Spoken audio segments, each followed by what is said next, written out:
Good morning. Welcome to the December 7, 2021 Benefit Board meeting. Appreciate your presence. Just make one note that I make every month about the mics. Please, you will need to press your button one time. Please do not press it twice or it creates chaos in the filming room. So thank you very much. The first item on our agenda is approval of the minutes of the November 2, 2021 Benefit Board meeting. Christina. Yes, the minutes can be approved. There was a correction sent out, it looks like on November 2nd, and those corrections would be applicable to the motion. Okay, do I have a motion? I make a motion with the corrections included. Motion and a second. Any comments or questions? Let's vote. All in favor, please raise your right hand. Unanimous. Thank you very much. The next item is the appeal announcement. Christina. Appeal of decisions from the Metropolitan Employee Benefit Board pursuant to the provisions of Section 2.68.030 of the Metropolitan Code of Laws. Notice is hereby given that decisions of the Metropolitan Employee Benefit Board may be appealed to the Davidson County Chancery Court by filing a petition for a writ of certiorari. Any such appeal must be filed within 60 days after the entry of the Benefit Board's decision. You should seek independent legal advice to ensure that your appeal is filed in a timely manner and that all procedural requirements are met. You should also seek independent legal advice regarding the applicability of the writ of certiorari to the specific decision of the Benefit Board. Thank you. The next item is disability applications, new requests, return to work, and Social Security referrals. Dr. Wright and Claire. Good morning.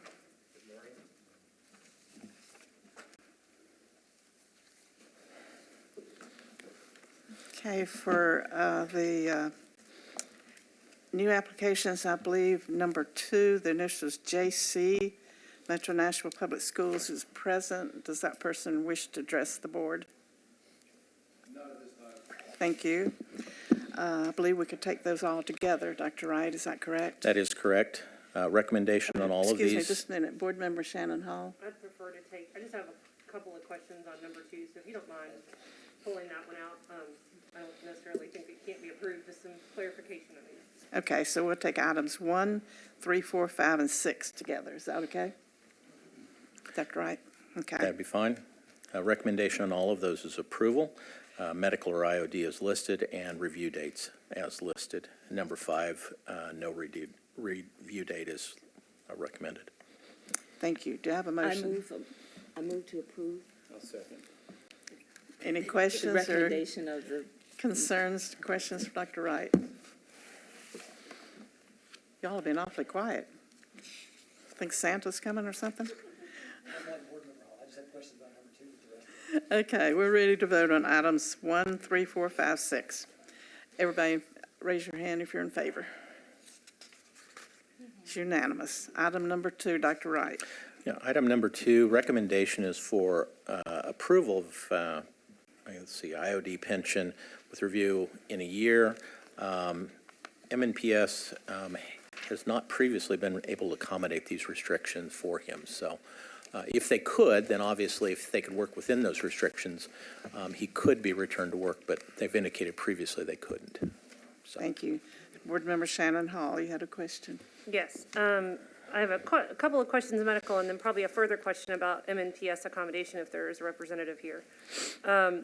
So on the summary staff report on page 2 that's provided by the Civil Service Medical Examiner, it said he has a prior history of a discectomy in 2018 that predated the IOD injury. My question is that job-related or not job-related? Job-related. I remember it was job-related.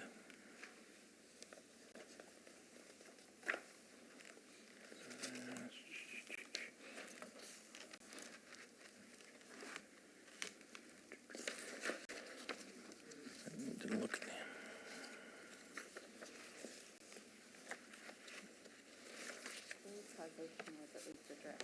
Yeah. I believe that Claire's correcting me here or helping me here. I believe that causation was addressed. I believe that that was asked, and it was felt that it was The new injury was work-related. Yes, and it just because it's, parts of the same areas, and I didn't know if the prior injury was non-job related, and then, then you go to kind of preponderance or evidence, or, did we exacerbate an injury because of the second IOD? So those were, when it said there was a history, I just didn't, if it's job related, then it doesn't really matter, because Right. everything is feeding into the job relatedness. My other question about the accommodation, like, it's pretty clear with this gentleman's job classification that it would be very hard to accommodate the Right. restrictions of that job. But Sure. the disability standard is for general government, and that includes support staff at schools, is unable to do their job or any other job offered to them within their, capacity, qualifications, right? You obviously wouldn't want to put someone in something, but he's young, he's probably quite bright. There's significant staffing needs at schools and lots of Right. positions that, so my question is, I understand that he can't be accommodated as a plumber with these restrictions. Right. My question is to schools, given the significant staffing challenges that they have, it seems like there could be some other opportunities available to him for which they could meet those restrictions. And I don't know if anybody from here is here from schools to address that, or Is there a Referrals, or- representative from schools present? I don't see a representative from But you can NPS. address some of that. Yeah, and I'm going to recuse myself from this vote, Okay. just to not create any bias. But in Metro Schools, we have so many specialty areas, and I do know that the maintenance department, in reviewing his particular situation, they attempted to find another position to reassign him to, but they did not have one at that present time. So when it comes to placing someone, although we have vacancies, a lot of our positions require specialty license or certifications that someone in another position may not carry. And it's my understanding that this is one of those cases. Right, and I totally understand if not in the maintenance division, but there's a lot of other, and I completely agree with you. I think there's probably a lot of positions that require specialization that we don't have, right? But there's a lot of positions that don't, right? Well, So I guess, did we explore other areas for which, the idea that this, because these seem to be pretty permanent. The idea that this guy would be on a disability for the next 20 years when he's a, successful employee at schools and we could keep him there, and given the challenges, it feels like that would be something to explore. I mean, there's obviously other divisions other than maintenance. Absolutely. But even just to give you an example, as a paraprofessional in the classroom, you're still required to take a specialty test that allows you that opportunity.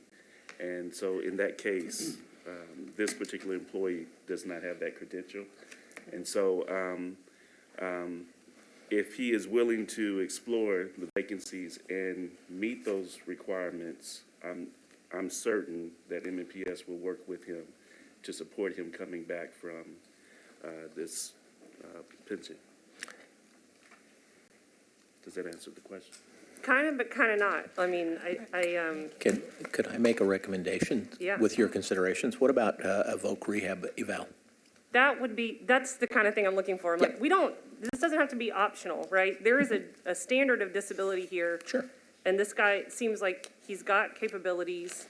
He could, with assistance, I mean, I'm thinking anything from, have we looked at the transportation division? Have we looked at cafeteria workers and any infrastructure that we could, I mean, I think we're all having staffing challenges, and schools is such a big organization. I just feel like there's a lot of, and maybe it is a paraprofessional. There could be a lot of cool opportunities with voc rehab, but I even think there might be opportunities in other divisions outside of voc rehab. But I love that suggestion. Okay. Okay, Nikki and then Jeremy.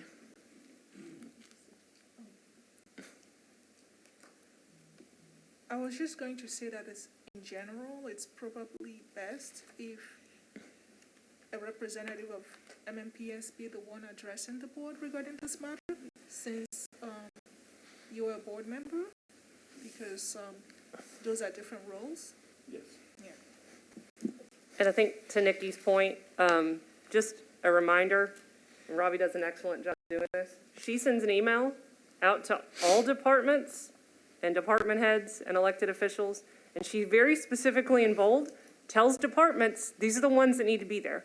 So I am imploring to whomever at schools, and hopefully, I don't want to put this on Harold at all, but maybe he could share, maybe watching the meeting with leadership to say they need to send a representative from HR to talk about these issues, because we go above and beyond, Robbie goes above and beyond to make sure that's specifically called out so that you don't have to go searching for it. Like, do I need to look at the spreadsheet? We tell you, right, fire, police, HR, health, they need to be here for this meeting, specifically on new applicants or return to work. So much noted, and thank you for that feedback, Nikki.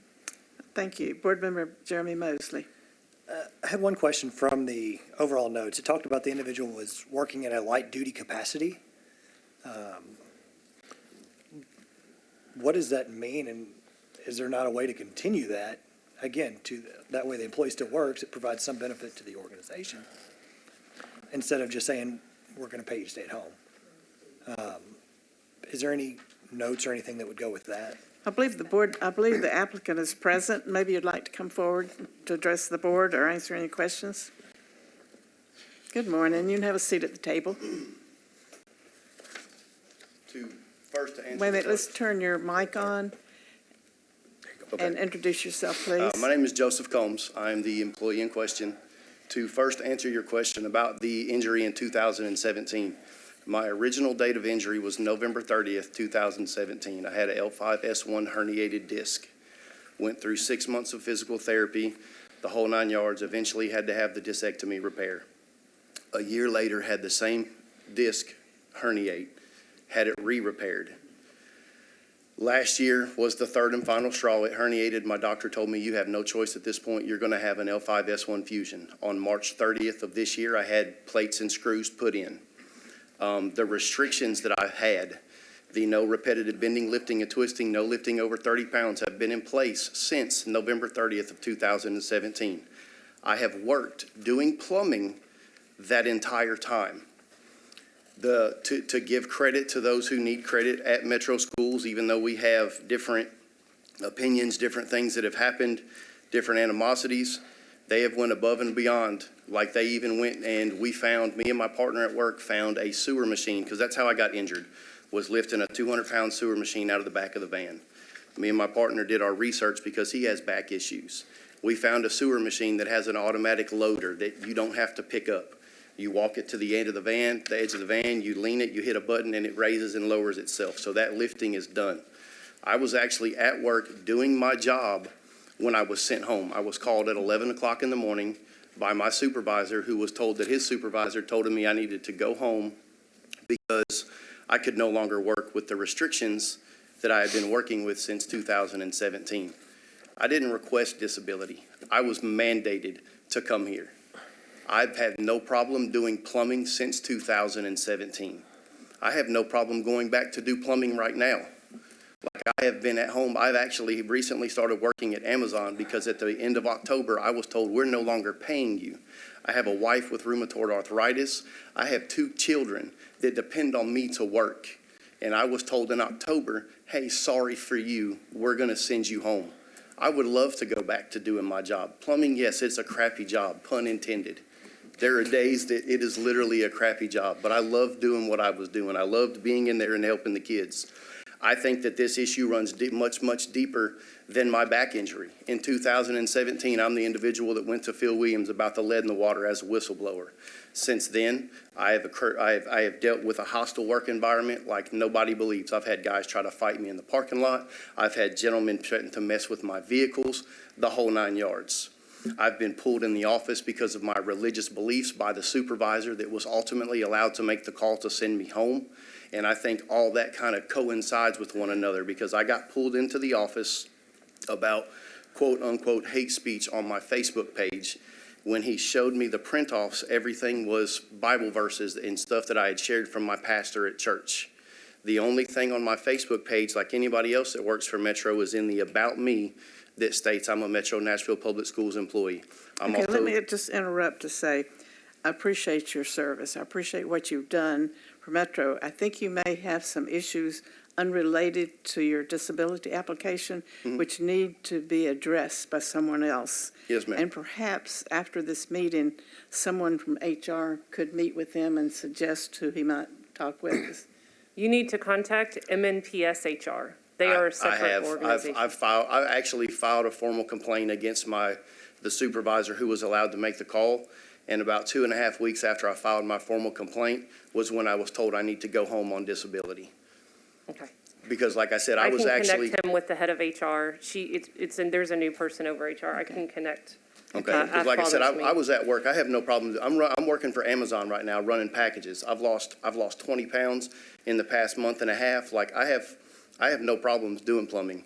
My partner, if there was anything that was over my weight limit of 40 pounds that needed lifted, he would do it because he's a bigger guy. He doesn't have the same back issues. We always run on a 2-man team on our truck. You know, the restrictions have been crazy. It says no repetitive bending and lifting and twisting. That's like from an assembly line standpoint. The only thing that is repetitive as far as doing plumbing for metro schools is the work van, getting in and out of the work van every day. There's no such thing as a repetitive day when it comes to plumbing. I may get one day where we get a call and it's sewer backups. We may have a day where it's a leaking aerator. We may have a day where it's a drinking fountain where we're replacing the filters that we've installed. But there's nothing and this is what I've tried to argue with everyone that I've spoken to along this journey. I don't understand. Like you said, I'm 39 years old. I spent 10 years in the United States Army. There's nothing that is incapable of doing my job about me, about how I stand right now. I So think I certainly appreciate your work ethic. We don't see that a lot of times. People would rather get a disability, so I certainly respect that. No, I mean, there's people. But we don't want you to be without money right now. I Yeah. don't want you to be without any income from Metro and your insurance benefits right now. Yes, ma'am. So I think perhaps, and you've shown initiative by going ahead and getting a job outside of Metro. I think the thing we need to do now is approve this pension and get you referred to people who can really help address some of your other issues. Okay. Is that okay with you? Yes, ma'am. And I mean, I'm open, like, I know I've talked with Mr. Finch in the past about there's like reclassification stuff and this, like, I'm open. My last deployment, I was a platoon sergeant. I was in charge of 30 guys in a combat zone, in charge of multi-million dollars worth of military equipment. You know, so I'm willing to learn. I'm willing to better myself, to show my children that just because one door closes doesn't mean another one's not going to open for you to better yourself. I think things are going to look up for you because of your attitude and your perseverance, so I think that will happen. Board Member Mosley, did you have something else? Just based on his statements, I have concerns about actually approving the IOD pension that an employee is not actually actively asking for. They're actually actively asking for a return to work status. And I think that that's something that needs to be addressed with the school board and somebody from that can come and speak on this matter. Especially if these restrictions have been in place, as he says, since 2017, and he's performed his duties in a functional capacity over the last 4 years, I don't know that it's appropriate to approve an IOD when there is potentially job work that can be done.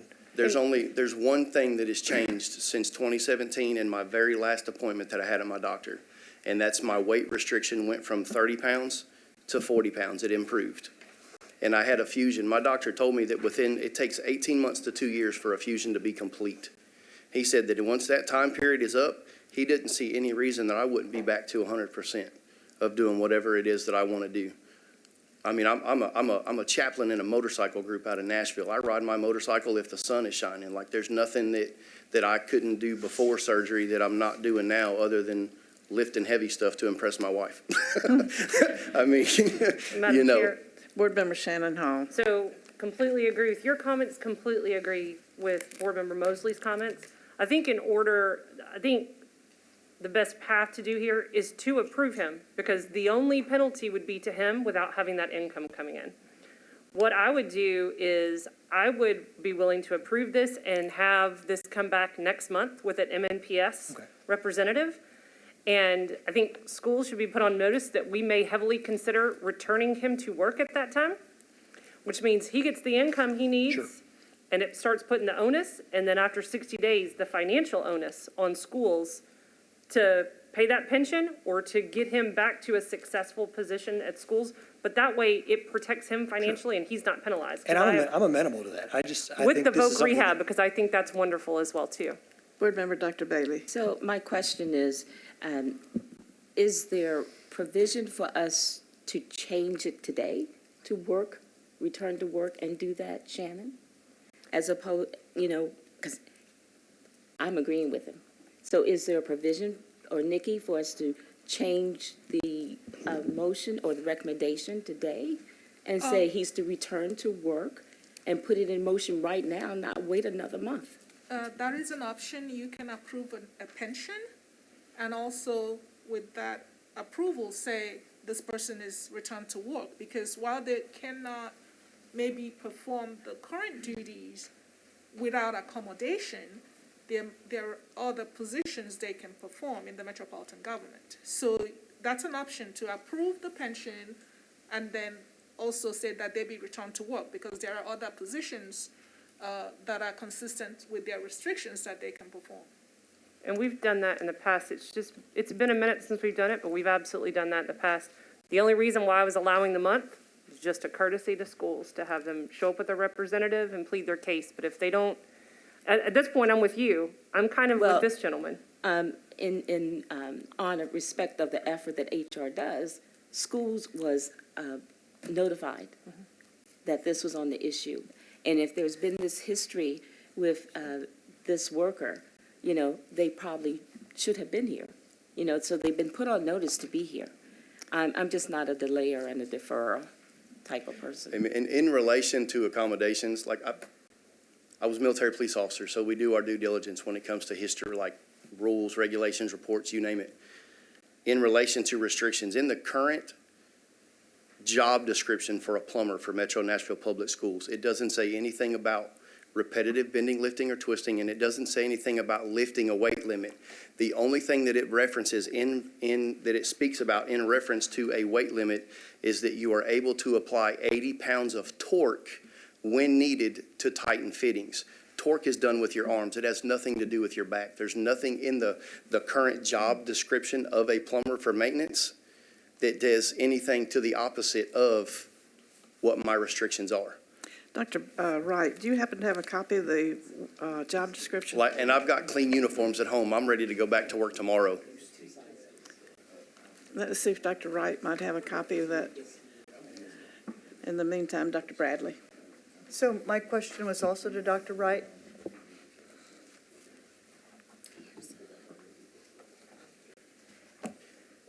My question was also to Dr. Wright. I wanted to find out if the restrictions that we're all talking about here are actually, are there true restrictions, or? Those restrictions are from his treating physician. Those are permanent restrictions as listed on his But- 201 from his personal So you have the physician. permanent restrictions from the treating physician, but the job description doesn't have those same Right. requirements in it, Right. then there's. The job description actually says 80 it's in your pounds packet, I believe. of force. It does not say torque, it says force.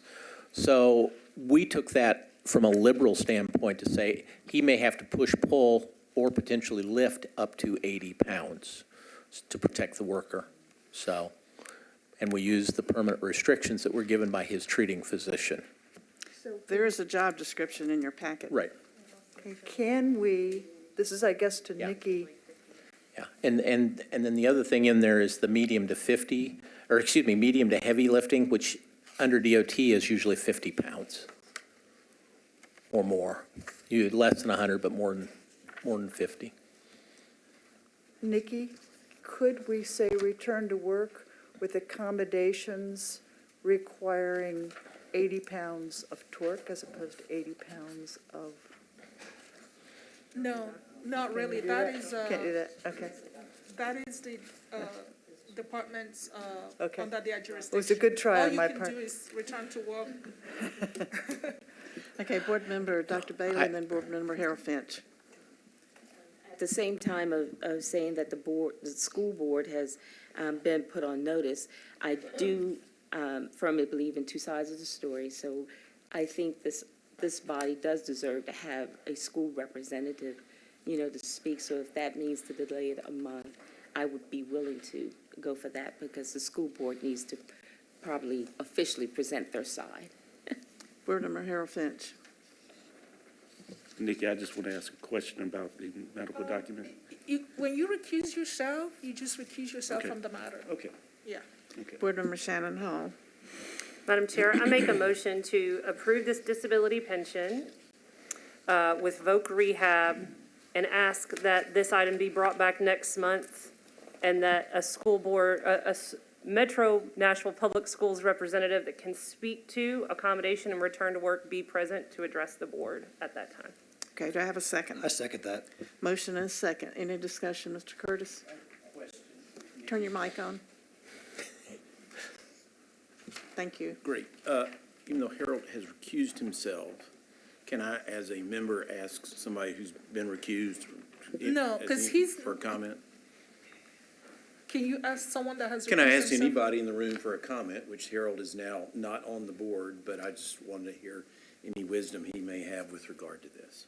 You want to hear from Harold? Yeah. No, because he's recused himself and he's a board member, he just cannot participate in this matter in Okay, any, got it, in got it. any way. That's clarified. Thank you. Yeah. Okay. Okay, we have a motion and a second to approve for 1 month, inviting, encouraging, asking, requesting that someone from Metro Nashville Public Schools that can address these issues be present and return to work and with accommodation, is that correct? With Voc Rehab provided by Ekman Freeman. Any other questions or comments from board members? Dr. Wright, do you have anything else? No? Okay. Are you okay with that, Mr. Combs? Yes, ma'am. Okay, I think we're ready to vote. All in favor, please raise your right hand. Abstaining, one member, it passes. Thank you and good luck to you. Moving on to the next re-exams. I believe board pensioner number 7, initials LB from the fire department may be present. I don't know if she wishes to address the board. Okay, apparently not. Dr. Wright, items 7 through 12. Right. Number 3, number 4. Okay, with the exception of number 4. Number I'm 4 has already been, Okay. Okay, number 11 will be taken out. So we're looking at 7, 8, 9, 10, 12. Is that correct? Okay. recommendation on all of those is for approval. I do need to make one correction to our report on LB, which was number 7. We were initially given that her, I think it's in the report, that her service pension would begin on November 2022. It actually begins January of 2023, January 1, so about 2 months difference. We were corrected on that Thank after you. we'd already submitted, so. Okay, do I have a motion? Is there a second? Motion is second. Who made the motion? Who made the motion? Tom and Harold. So this is 7 through 12 with 11 taken out, correct? Okay. Okay, any other comments or questions from board members? We're ready to vote. This is on 7, 8, 9, 10, and 12. All in favor, please raise your right hand. Harold, you can't vote. I thought he recused himself for the rest of the meeting. Okay, sorry, my mistake. That's okay. And then- Sorry, you Harold, you've been abstaining? picked on too much. I'm sorry. Abstaining, okay. And Okay, let's, BR is everybody raise your abstaining. right hand again. Opposed? Not voting? Abstaining, thank you. Passes. Motion passes, sorry, Harold. Okay, number 11, Dr. Wright.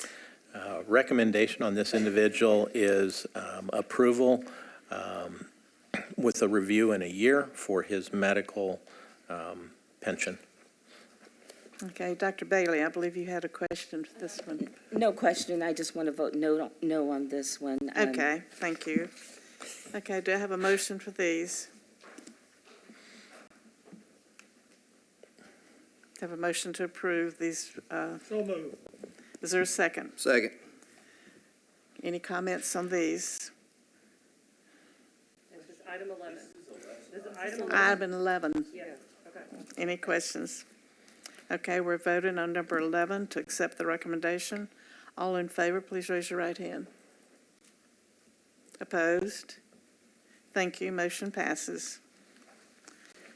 Moving on to re-exams deferred, Dr. Wright.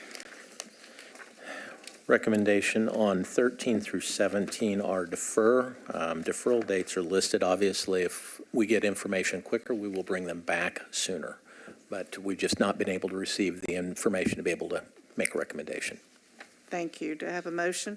So moved. Madam Chair, I have a question about number 14. Okay, Board Member Jeremy Mosley. On number 14, there was an indication the person is work conditioning.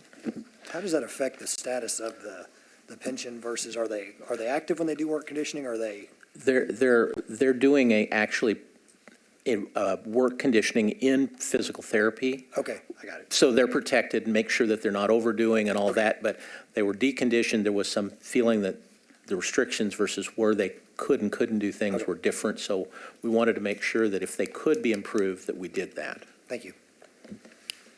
Board Member Dr. Bailey. Madam Chair, on re-examinations, is that where we are now? Yeah, re-exam defer. Yeah, defer. I like to pull 13. If we're going to vote as a block, I'd like to pull 13, 14, and 17 out, please. Okay. We have a motion, then on 15 and 16. Is that amenable, Dr. Bradley? Yes. Okay.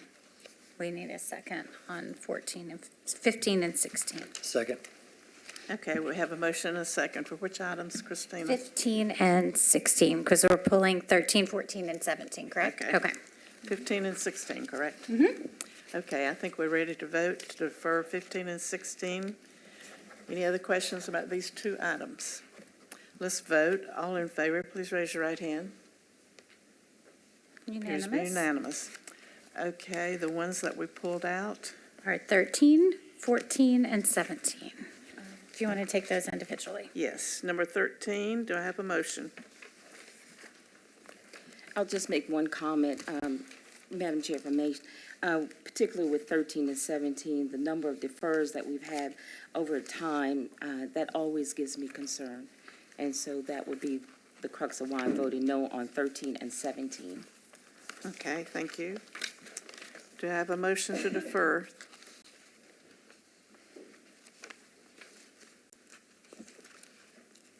Madam, Board Member Shannon Hall.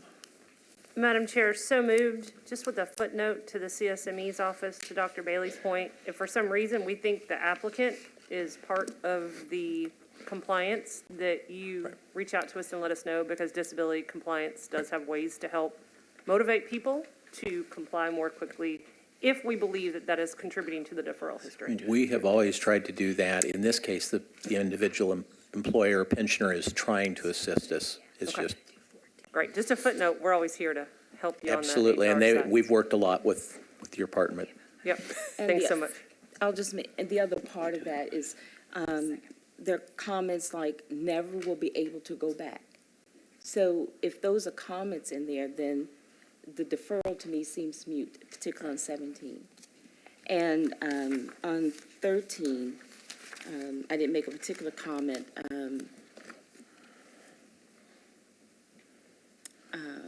But it's just the history, the long history of some things. It's just so obvious that they're not going to be placed, or something's not going to happen, or the treatment is not working. Something else needs to be done. And to keep deferring and deferring, just make a decision and move forward with it. That's my bigger point on 13 and 17. Okay, I believe we have a motion on 13 and 17 to defer. I need a second. So moved. Thank you. We're voting to defer number 13 and 17. Any other comments? Let's vote. All in favor, please raise your right hand. Opposed? Abstaining? Motion carries. Yep. I believe we just have number 14 left. Correct. Do I have a motion for number 14? Okay, is there a second? Yes, you may. this. On this one particular, the doctor said he could go back, this person could go back to work. And this was in September, Dr. Wright. And what you're asking in this one today is for another month. So September to now is already 2 months. So I'm not sure what another month afford us that didn't from 9/9/9 to December 7th. Didn't. While that comment was in the physician's notes, it was not in her restrictions.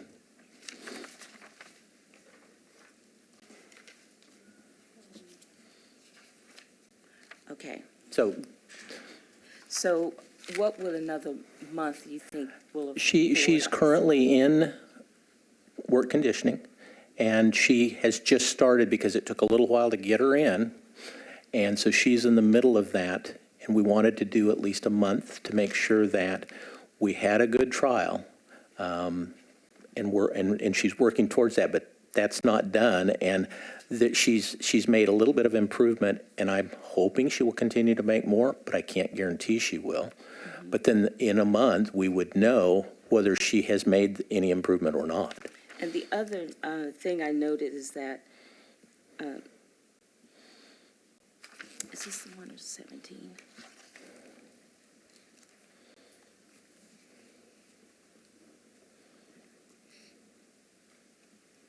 Okay, that's satisfactory. Thank you.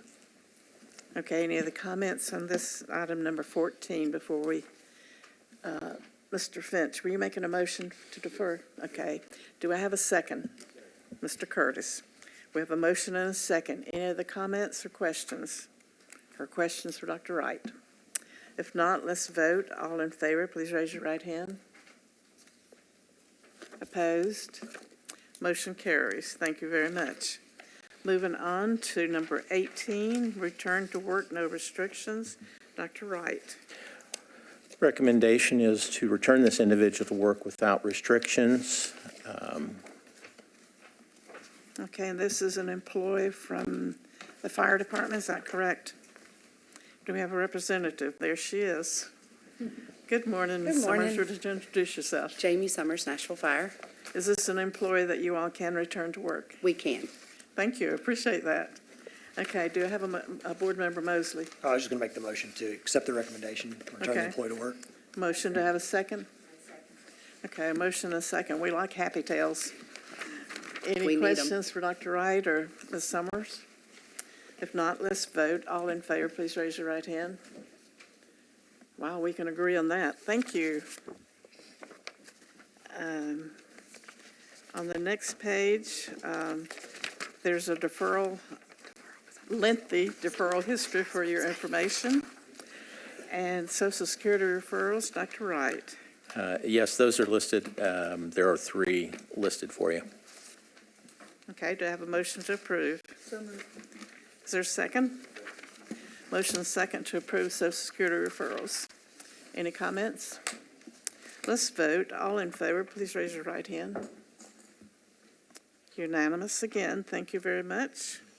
Moving on to the next item. Thank you, Dr. Wright and Claire. Pension service, disability to service, survivor, qualified domestic relations orders, and options selected. Do I have a motion to approve? Yes, ma'am, so moved. Is there a second? Second. Motion and a second to approve pensions. Any comments? Let's vote. All in favor, please raise your right hand. It's unanimous. Thank you so very much. Moving on to benefit board items, number 1, Christina. Yes, our first benefit board item is the Medical and Life Committee.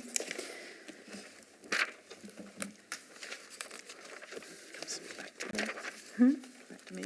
Oh, no, yeah, I will bring it back to you for the minutes and for the motion, but the Medical and Life Committee met on November 3rd, 2021, to deliberate on a denied RT300 FES therapy system for a dependent of a member participating in the self-insured PPO plan.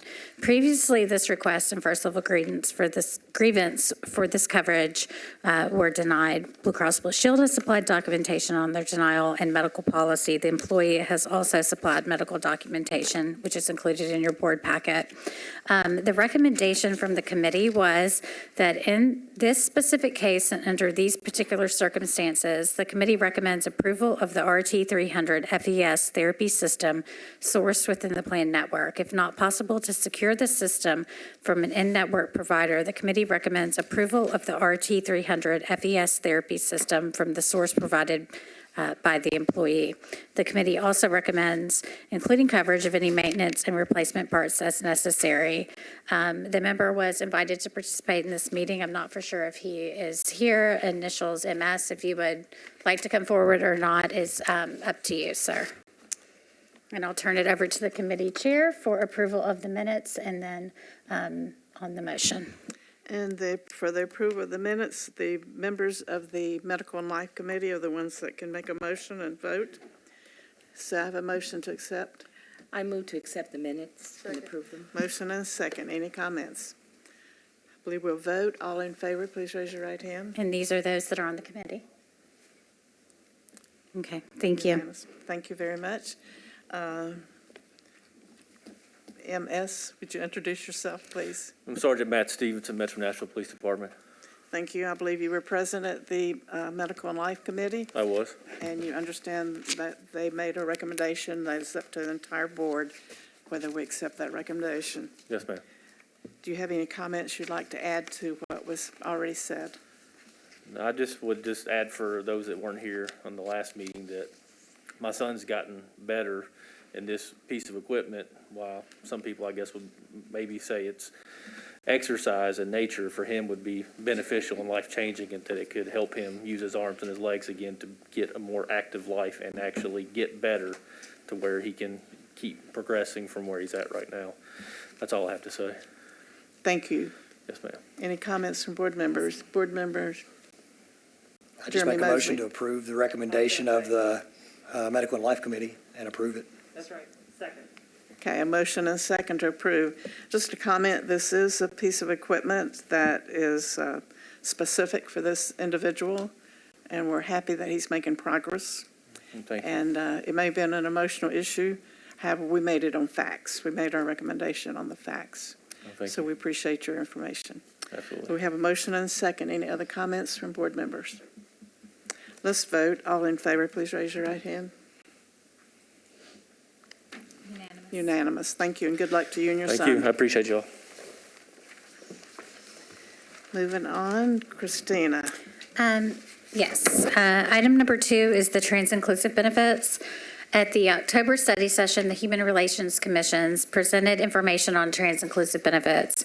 Based on the board's request, the Human Relations Commission presented additional information at the November study session, along with information from Deloitte Consulting on the estimated increase in Metro's self-funded plans claim cost if coverage for all medically necessary services to treat gender dysphoria were added as a covered benefit. The board will need to decide if they would like to add coverage to Metro's self-funded medical groups for all procedures deemed medically necessary to treat gender dysphoria. If yes, the board must also decide the effective date to add the coverage. I believe we've heard information at 2 study sessions on this, so I don't believe there's any additional information that's been provided. Is that correct? Correct. It's all the information that you have. Nikki Ecke did provide a memo on the legal opinion that I believe Board Member Jeremy Mosley did request. So that information is in your packet, as well as a definition on gender dysphoria versus body dysphoria. That was also asked at the last committee to provide definitions on that. So the memo, legal memo, and the definitions are in addition to the information that was presented at study sessions. Board Member B.R. Hall. Yes, Madam Chairman. An observation. I think at the last meeting I asked Ms. Hall if this was a benefit increase, and she said yes. Even back when I was representing the firefighters and proposed benefit increases, the standard answer always, well, it has to be referred to the Study and Formulating Committee. And my question is, why, if benefit increases have to be referred to the Study and Formulating Committee, was not this referred to the Study and Formulating Committee? Or why isn't it going to be referred to the Study and Formulating Committee? Nikki? Issues that are referred to the study and formulating committee involve benefit changes that require amendment to the Metropolitan Code. Under the code, the council set forth general parameters for the medical plans, but the details regarding procedures, et cetera, that's been left to the benefit board. So that is something that's under the benefit board's jurisdiction with regards to the details of the plan and regards to specific procedures, et cetera.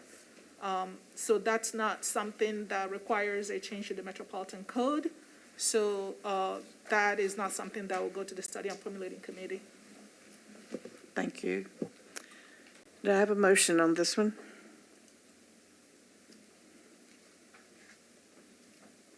Board Member Shannon Hall.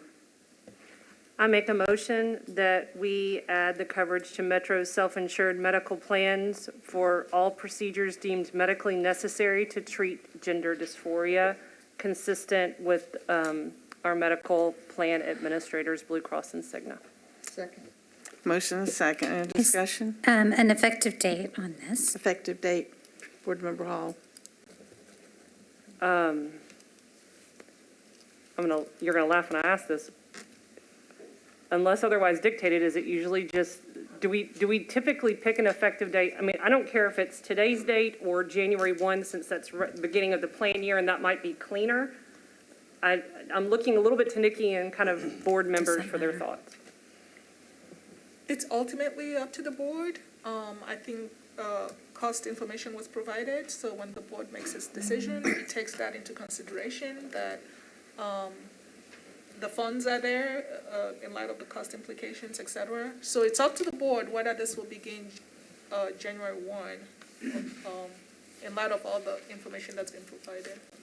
I think I would prefer January 1, just in case there are anything administratively that needs to be set up with our carriers or adjustments that need to happen with our staff or plan documents. So I would propose January 1 of Is this 2022. Seconder of the motion, okay with that? Okay, thank you. Okay, we have a motion and a second. Board Member Mosley. Additionally, we'll need to make sure we consider for like item 7 today, we'll have to make sure it's updated. Like item 7 for today, if we approve it, will need to be addressed again, should we make this change, to incorporate in the language for the plans that we're talking about anyway. Correct. So it won't be reflected in what we're voting on today for that one, but it'll need to be brought back again as just a side item, just to be aware of with whatever the board decides. And we can bring that back in January with the updated plan document changes for this particular issue, if this particular issue passes. Yes. Okay, we have a motion and a second. All in favor, raise your right hand. Have discussion. Are we done with discussion? I'm sorry. I think there was still some discussion.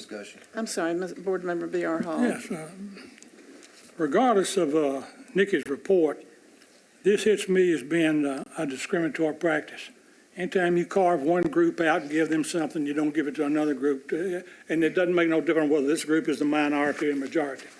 When that happens, I think it's discriminatory practice. Well, I always think it regardless of what may be said, and I think that's not only are we carving it out and giving it to one group, not giving it to another group, we're asking another group to help pay for it.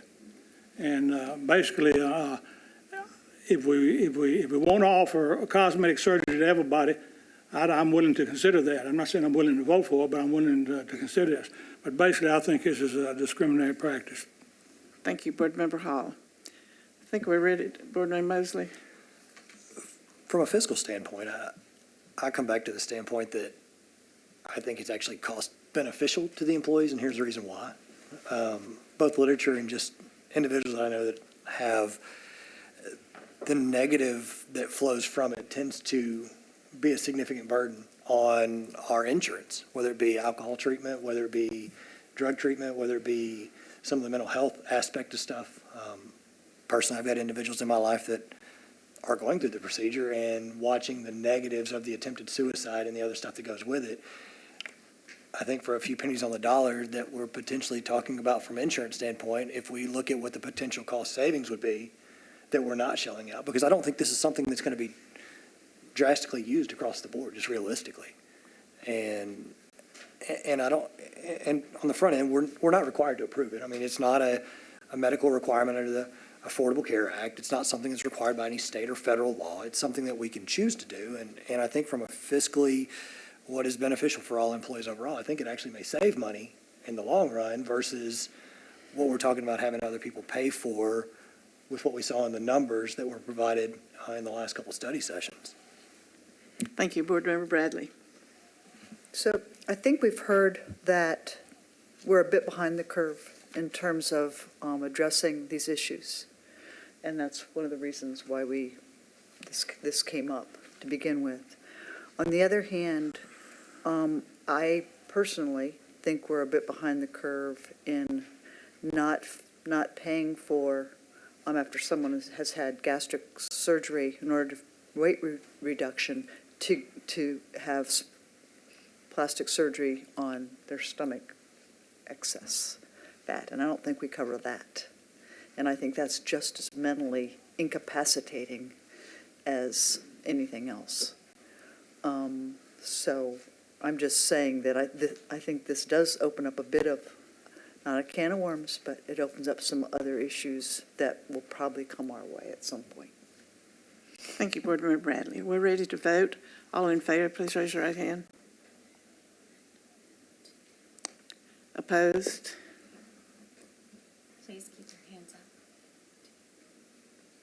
Okay. Motion fails. Motion fails. Thank you very much. Good morning. My name is Barbara Gunlarty, and I'm here on behalf of Mel Fowler Green, just to say thank you very much for your consideration of this issue. Thank you. Okay, thank you. Moving on to the next item, Christina, number 3. Yes. 1 second, please.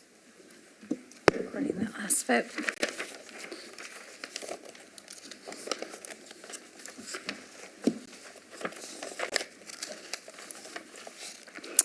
Item number 3 is the Applied Behavioral Analysis Therapy. At the November study session, Deloitte presented information included in your board packet on Applied Behavioral Analysis Therapy.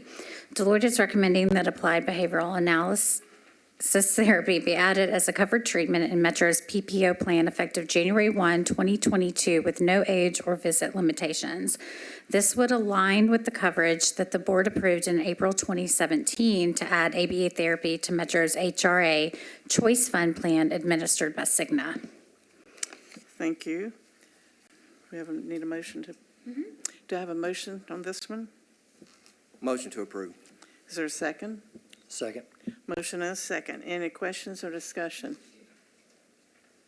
Let's vote. All in favor, please raise your right hand. Unanimous. Thank you very much. Item number 4 is the eligible changes and status events for survivors. At the November study session, Metro Human Resources presented information on eligible changes and status events for survivors. Human Resources is requesting to modify the plan language in the continuation of coverage section to allow consistent treatment throughout the plan, allowing survivors to make eligible changes in status within 60 days of a qualifying event for their eligible dependents who are dependents of the deceased member.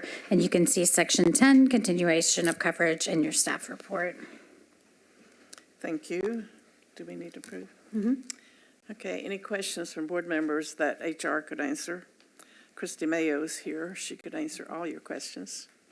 Christy, would you like to come up? If there's one person that knows everything about everything, it's Christy Mayo.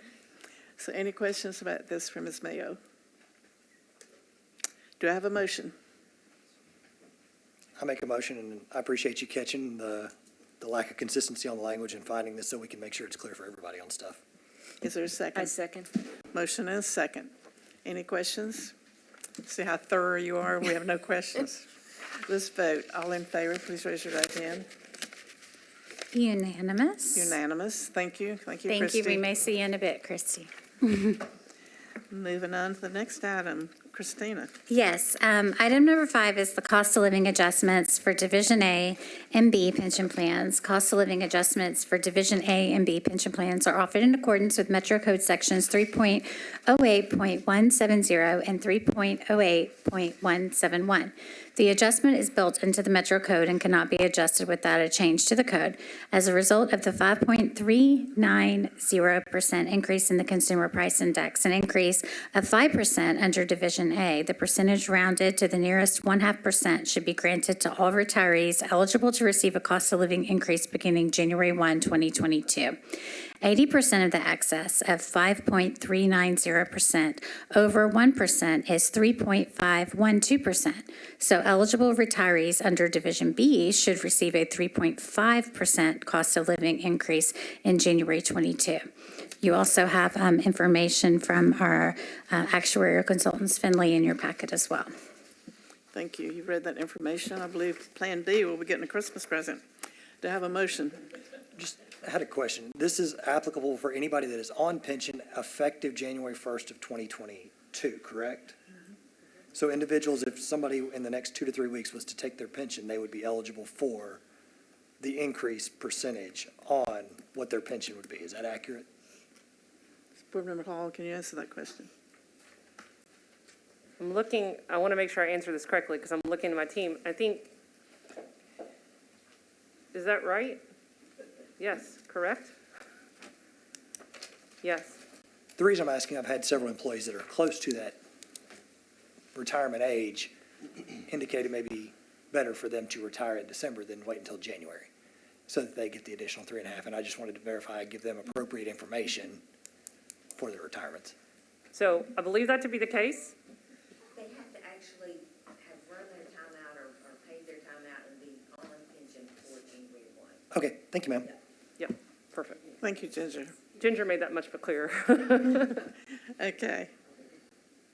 Do I have a motion? I have some, Board Member Question. B.R. Hall. and I'll address this to Kevin Sullivan, which I, if you don't Kevin, mind, do you come on up. mind? And this is Kevin Sullivan from Finley, AKA USI. AKA BPS&M. And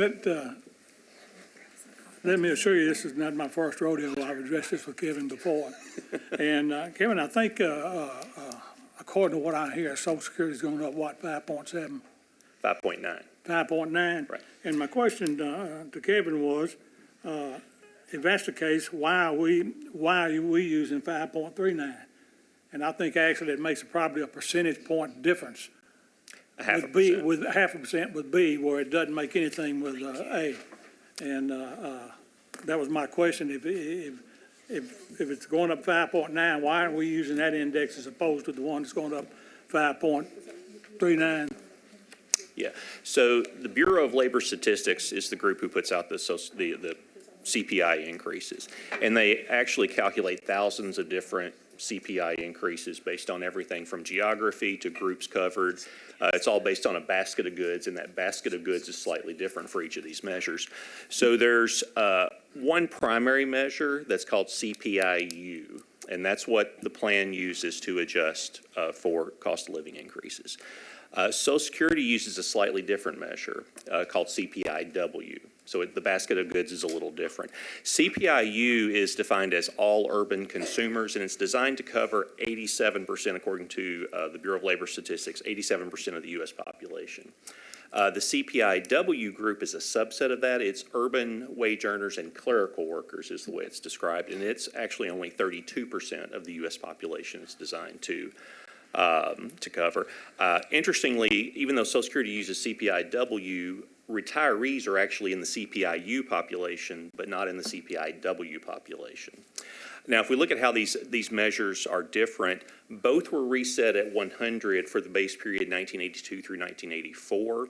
And since that time, Cpiu has grown to 274.13, which is the number you'll see in the letter, while Cpiw has grown to 269.086. So over that 37-year period, the Cpiu measure that the plan uses was slightly better by about 1.9%. However, that's over 37 years.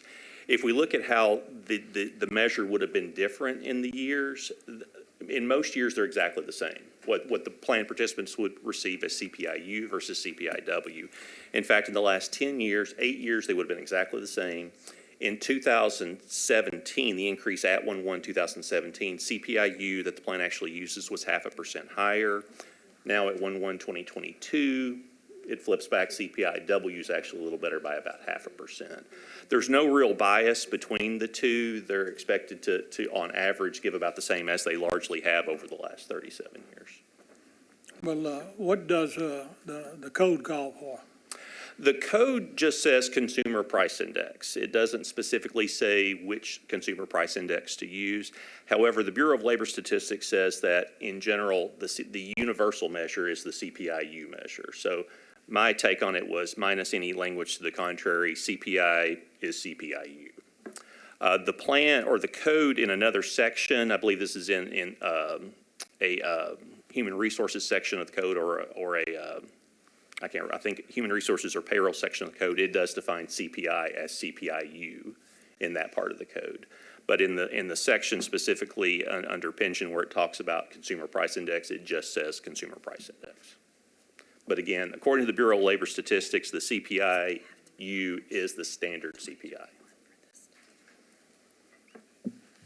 Board Member Shannon Hall. Just thank you. That was like a really great explanation of kind of how this works. I also just want to make an observation because I look at CPIU and subsets all the time on the comp side of the house. You know, typically CPIU is the richest, and it is something we consistently obviously use on the comp side when we're recommending COLAs. Typically, it's, in this one instance, it's a little less, but typically it's not. Typically, it's a little bit on the higher side, because you get to take advantage not only of a greater percent of the population, but some of our big East Coast, West Coast cities and their cost of living, LA, New York, Chicago, et cetera. So that is something that we consistently use, and the explanation you've provided in conjunction with that makes complete sense. And I really think we would be on a dangerous slope cherry picking. And by the way, when we do that, I think we're gonna lose more. I do feel like CPIU is not only the most representative, it typically is the most generous. So I'm still very supportive with the measurements that you use and appreciate your explanation. Board Member Jeremy Moser, did you have another? Sorry, I thought I saw your light. Gotcha, okay. Board Member Tom Curtis. Yes, so do we have the opportunity to choose whichever one we want? Or not? I mean, I was going to make a motion that we be consistent and use CPI. Well, we've been consistently using this for decades is what Kevin's saying. And I understand, but do we need that more noted or not?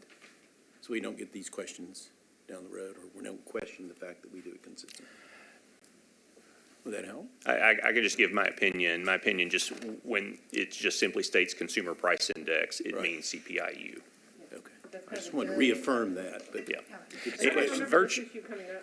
Yeah, frankly, everything else is a subset of CPIU. So just as Shannon was saying, you know, the East Coast, West Coast things, they make a consumer price index for Midwest or Southern cities that could be used. It's a little more specific and would likely give a lower number than the CPIU.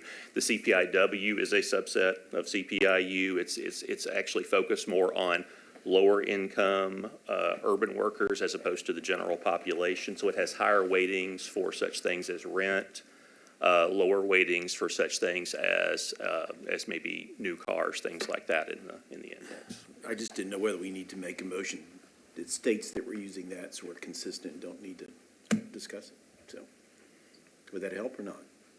I think either way is fine. I don't think it's necessary though. And I would suggest not to, just because you don't want to hard lock yourself in. Well, you Should can always- something, I mean, granted, the last 37-year track record has shown the CPIU to be more beneficial overall at the 1.9%. But I'm not a. Those I that like- make it can change it, but anyway, so if we don't want to, that's fine, thanks.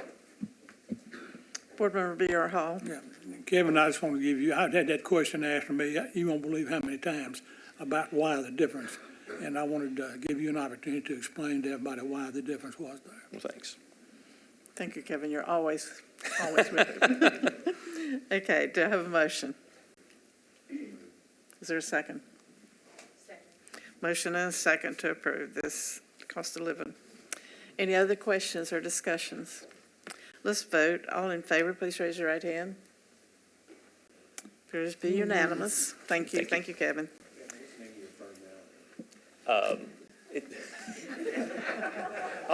I'll pause a moment for laughter. Today it is Finley, we may drop the Finley and just go to USI at some point, but I'll respond to anything, so. As long as you're still here, that's Yes, the main thing. I'll still be here. That's the main thing. Moving on to the next item, Christina. Yes, item number 6 is election of Metropolitan Employee Benefit Board Chair and Vice Chair for 2022. As authorized under the bylaws under Section 1, officers of the board, but the chairman and vice chairman shall be eligible for nomination for the positions of chairman and or vice chairman of the appointed section of the board, and the elected representative section of the board shall each place in nomination the name of a member from their respective sections of the board. These 2 names shall be the only names considered by the board for the positions of chairman and vice chairman. The person nominated that receives the most votes from the board membership shall be elected chairman, and the other nominee shall be automatically elected, become vice chairman. Are there any nominations for chairman or vice chairman? Yes, Mr. Hall. I'd like to nominate from the elected side Edna Jones as chair. Okay. And Ms. Shannon Hall? I'd like to nominate Christine Bradley as vice chair. Okay. Christine Bradley as vice chair from the appointed side. Okay, so we can now take a vote that these are the names considered by the board for the positions of chairman and vice chairman. Do we have a motion? Do we have a second? Let's all take a vote. This would be for the nomination of chairman or chairwoman for Ms. Edna Jones and vice chair. It's actually taken individually, I Okay. believe. Okay, we can take the first one for the chair of Edna Jones. Tom Curtis, Harold Finch, do you keep your recommendations for those? Okay, let's all take a vote for approval of Edna Jones for chairperson. In approval? Okay. Congratulations. And then we have in our vice chairperson position, Christine Bradley. Do we have a nomination? So moved. Okay, yeah, with lots of so moves, lots of seconds. Let's take a vote. All in favor? All right, approval. Thank you both again for another year of service. It Thank really you, is, and I'm it honored really is to- remarkable when you have the persons voting for themselves. They must really want it. And we agree. Very democratic. I think probably President Biden voted for himself. Thank you all, and I'm glad to have my vice chair, Dr. Bradley. Again. I would only do it with you. Moving on to the next item, Christina. Yes, we're going to go to item number 7, which was on your revised agenda, which is the approval of the HRA and PPO self-insured medical plan documents that you received via email. At the October study session, Human Resources presented information on self-insured medical plan document changes that needed to be made based on new state and federal regulations. These will go into effect January 1, 2022. This was the additional information that you all received, and I'm sure you printed it off. Be great to line litter boxes later. Board Member Jeremy Mosley. And the vast majority is just to get us in line with the Consolidated Appropriations Act, correct? Correct. Is that accurate to say that most of the changes were just that Yeah. legalese from that? Yeah, and there were many red line versions. We just didn't print it off due to the thousands of pages it would have. Board Member incurred. Shannon Hall. Just wanted to thank the board for their patience so that we didn't kill like 2 or 3 more trees on that one, and appreciated that being sent via track changes via email. Okay, do I have a motion? Motion to approve. Second. Motion and a second to approve. Any questions or comments? Let's vote. All in favor, please raise your right hand. Unanimous. Unanimous.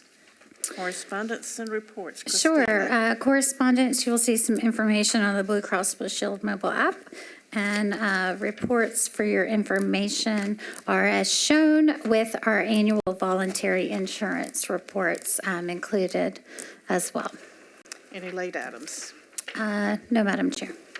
I believe we can be adjourned. Thank you all very much.